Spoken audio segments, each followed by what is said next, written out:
and welcome. This is Kevin, also known as AWOL, and this is another Blindsided Creations, once again submitted by Minute Craft, and it is pattern 101789 over on Bracelet Book. As you can tell, I shifted all of the gray color to the left and all of the brighter color to the right. So that kind of starts things off a little bit tricky. It's hard to kind of get that to line up and look really nice to get your start off, but a little bit of practice, you can get that down, and I have it right here. It looks fine. It looks really cool, actually. I remember saying that this one was an easier bracelet to make. It is. If you only know the two different knots, this will give you a really outstanding bracelet that, you know, is really kind of fun. That said, it will take a little bit of like studying the pattern and making sure you're getting it right, which I had did a lot of that, like just kind of watching the pattern, making sure I didn't make a mistake. And I'm pretty sure back when I was making these things back in the 80s, the late 80s, I was probably looking at the pattern back then as well. So it's nothing much changed there. It's just a kind of pattern where, you know, you want to get it right. You can't see all of the spiral until it's done. So it's kind of, you know, it's a little bit tricky to make sure that you're, you know, on the right path. But that said, it really turns out gorgeous. It's a good looking bracelet. I did use variegated floss, and you'll see a little bit more of that as we go on as to how it changes the illusion of the bracelet. So like the gray string, it's just a solid color. It just goes and it makes the spiral. But the variegated being variegated and being the fact that it's changing up, you sort of see the stripes kind of moving through the whole bracelet. And in some ways it's really kind of cool and makes it interesting. In other ways, it kind of shows which direction the knots are being tied. So it's kind of a trade-off. I mean, I typically like using variegated when they're going to be sandwiched between something else altogether and not necessarily next to itself, because of the way that it kind of gives away like which strings were going which direction, because you'll get these stripes, and you can see like just even these first two rows as it comes down. The second row is darker, so you can kind of see that's a line going that way, and then the next one's darker still. So it kind of tells a bit of a story of which way the strings are going as it went, which isn't necessarily all bad. In some aspects, it kind of adds it a little bit more interest to the overall thing. It's entirely up to you. Do it how you want to, I guess, but just kind of know that that is a thing. Some rows are definitely used more than others.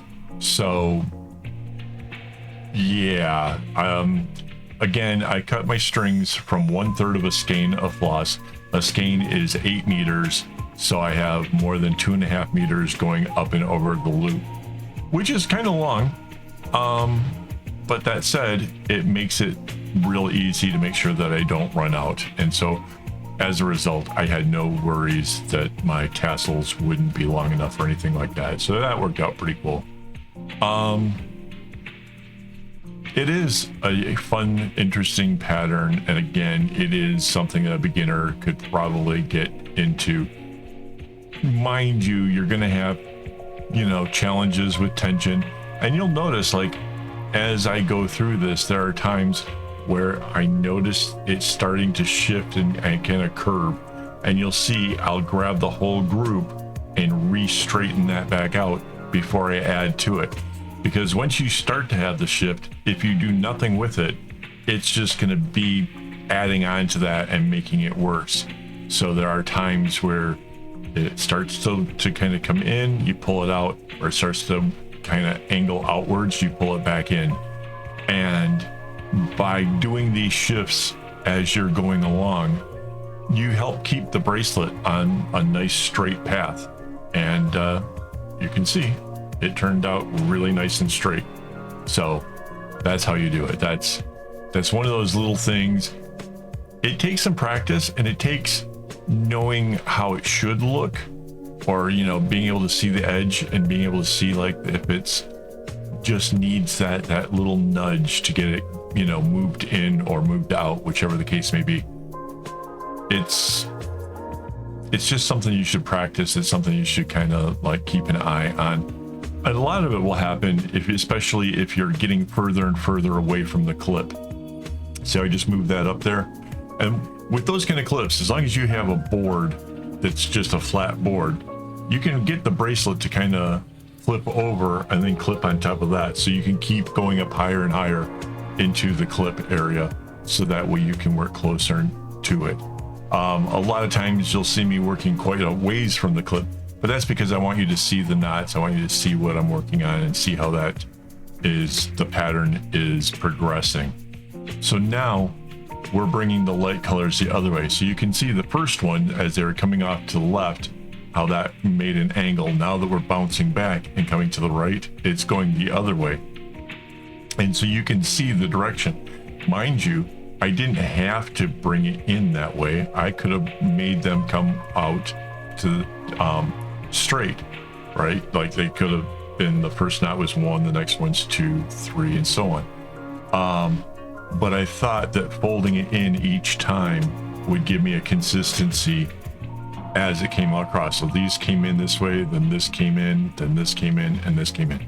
So it made like an interesting fold kind of idea. And that kind of stemmed from the idea of how the first one went. And so I kind of wanted to keep that same energy kind of going with it. So that's how we got to where we were. This is probably the middle of the video. So I do want to thank my Patreon supporters and my YouTube members who make these videos possible. Guys, I really seriously thank you so much. I really enjoy these kind of tutorials. I enjoy showing you guys what I know. And yeah, did you see that? It was curved, the grays curving in towards the middle. And then as I shifted up the clip a bit, I gave it a tug. It was just in a matter of a few seconds there. But that little tug has got those two outside lines parallel again.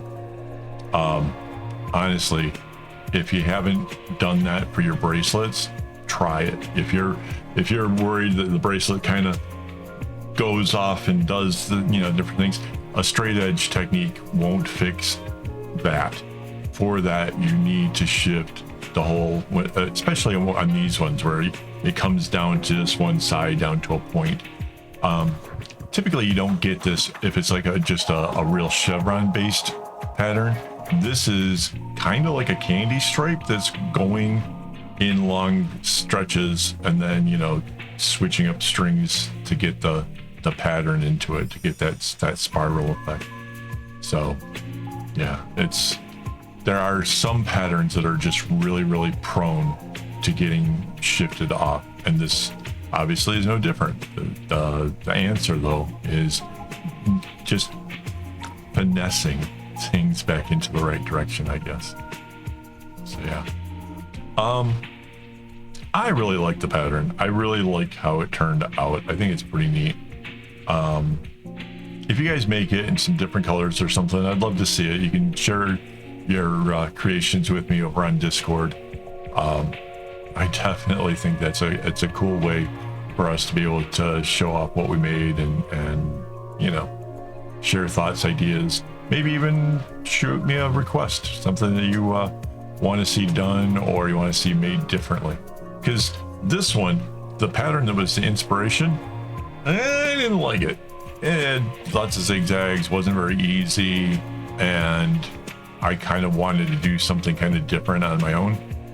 And I took elements from that pattern and then chose to make it entirely different. So, and I'm allowed to do that because this is my channel. So I'm sure that Minute Craft won't mind that I did something that's different, and it gives me one more bracelet design to put into the easy column. So yeah, I think that's kind of a nice change. I don't know how much of a video there is left, but it's okay. yeah, if you guys want to help support the channel, there's a lot you can do. Like I mentioned, there's Patreon, there is the YouTube members, but you can do other things too. You can share the videos with your friends. You can let them know that we have tutorials over here. We're doing all kinds of different things and making a bunch of stuff. And or you can just like the video. Hitting like actually is a really easy way to helping the channel along. So yeah.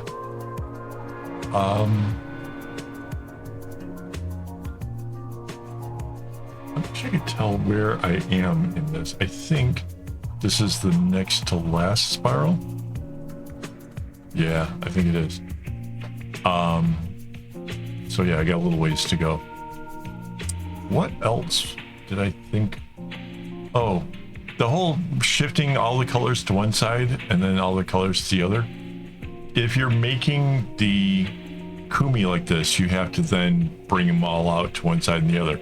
If you're doing the other kind where you just do like the macrame square knots around the bundle, you can take the light color ones and make like a loop into the center of it, and then you can take the dark color ones and like interlock the two together and then just do a couple strands to do the macrame over the top of the rest of the thing, and that would turn out pretty cool looking as well. I personally like doing the kumis for the loops. I just think it makes it look like really, really amazing. Again, it's not necessary. It's just, you know, it's like just a bit of flair, a little something to make it interesting. So yeah, this is bringing us in really close to the end. This is like the last time the light colors come in. And you can see on the left hand side cuts over to the right. On the right hand side, it's cutting over to the left. Like I said, we could have changed that. It could have been completely different. It's up to you to be creative and try it. If you just do flat colors, it doesn't matter which way you do the knots. Nobody's ever going to even know, right? It's only because this stuff is variegated that you can actually tell which way anything was going with it. So, oh, and I thought it was kind of fun too that one tassel is light colored and the other tassel is dark, because the way I ended it makes it so that way all the dark's on one side and all the light's on the other. So I kind of think it makes it fun to have the tassels different colors. And as you can see here, I am working way away from the clip. Like, this is where, honestly, this is where you end up making it veer off more than necessary, just because the whole thing is shifting. Mind you, I've done it enough that it's kind of not too bad. But watch, right when I get to the end, it's there. That little just tugging, getting things straightened up. I'm telling you, it's a great little trick. It'll work wonders for you. So hopefully this video gets to enough people that they can see this and this can become like a normal thing. I don't know what I would call it, you know, tweaking it or finessing. I don't know. If you've got a good term for it, leave me a term for it in the comments. Maybe we'll give it a name of some sort. But yeah, this is the last spiral, and then the big reveal where you guys get a chance to actually look at it. And yeah, let me know what you think. The comments below, questions, all that kind of stuff. I do try to answer everybody, so thank you guys. And yeah, it's almost there, right? Because then there's one long row of the lights and then the one of the dark. So again, guys, thank you very much for watching, and as always, don't get your strings in a bunch.